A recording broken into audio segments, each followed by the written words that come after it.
What's up guys? Fresh na fresh pa mula sa kakatapos lang na PBA Rookie Draft, and syempre marami na naman tayong hot takes, and ito mas lalong lumakas yung SMB sa rookie na ito. And yes, solid na solid yung kuha ng San Miguel Beermen.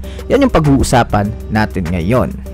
So yan, sa draft na to, alam naman nating number 1 overall pick si Jae Chu, and number 2 si Juan Gomez de Leano to Converge, number 3 si Dolph for Blackwater. Pero dito ako natuwa at nagulat, umabot pa sa pick number 9 yung isang elite talent, and guess what? San Miguel Beermen pa ang kumuha.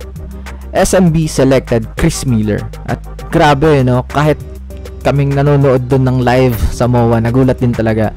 Ano yung tipong paano pa nakalusot sa SMB to? Syempre pag sinabing Miller, kilala na yan as a high level player with a lot of experience, at nung mapunta siya sa pinakamalakas na team sa All Filipino, ibang level talaga yung excitement. Ang maganda dito, SMB didn't even need to make any big trades. Hindi nila kailangan ng blockbuster moves kasi nag-build sila organically sa draft, di ba? At kung titingnan mo, bagay na bagay si Miller sa sistema ni Coach Leo Austria. Alam naman natin, Coach Leo knows exactly how to maximize Junmar Fajardo. Kaya ngayon, dadagdagan mo pa ng isang team player na katulad ni Miller. Plug and play agad. Bakit nga ba nag-slide si Miller sa 9th pick? So, simple lang naman yun eh. Teams were hesitant dahil sa age factor. So, ayun, 32 years old na siya. Pero sa San Miguel Beermen, hindi na issue yan eh. Kasi yung core nila halos same age range. Yung range ba, magkakapareho lang din. And naka-win now naman yung team eh. Para kang kumuha ng rookie import na hybrid. Bagong pasok sa liga pero may veteran presence agad. Looking at his field, Miller is a sharpshooter. Perfect addition sa SMB. Imagine nandyan si Junmar sa ilalim, tapos kasama niya si Marshall Lassiter at Miller sa labas. Dalawang shooter agad to space the floor. Plus, versatile si Miller kasi natural position niya talaga is point guard. Pero sa mga club teams na nilaro niya, nagiging off guard din siya. Minsan, tres pa nga eh. Kaya, madali siyang maka-adapt eh.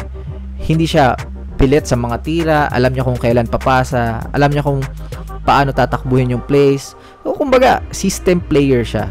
At sa interview pa, sinabi niya mismo na kahit anong ipagawa sa kanya ni Coach Leo, gagawin niya to the best of his abilities. And yun yung klase ng mindset na swak sa championship culture ng San Miguel. Kaya para sa akin, grabe talaga yung draft ng SMB this year. Ang sarap panoorin ng ganitong build-up. Yung lumalakas sila, pero true draft. Hindi yung puro trades na predictable. This time, may mystery factor pa. Hindi natin alam kung paano sila gagamitin exactly, pero alam natin na magiging exciting. Mas lalong lumakas ang SMB sa rookie na ito, and honestly, this makes the upcoming season even more unpredictable. Kasi kung ganito yung mindset ng mga powerhouse teams, yung draft smart, pick for fit, edi mas maganda lalo yung competition. So, ayun lang. Ano yung take nyo sa mga San Miguel Beermen fans dito? Masaya ba kayo sa rookie nyo na si Chris Miller? And sa tingin nyo ba, impact player na siya or kailangan pa ng adjustment period? So, let me know all your thoughts in the comment section below. This is Egon Hoops. See you in the next upload. Bye!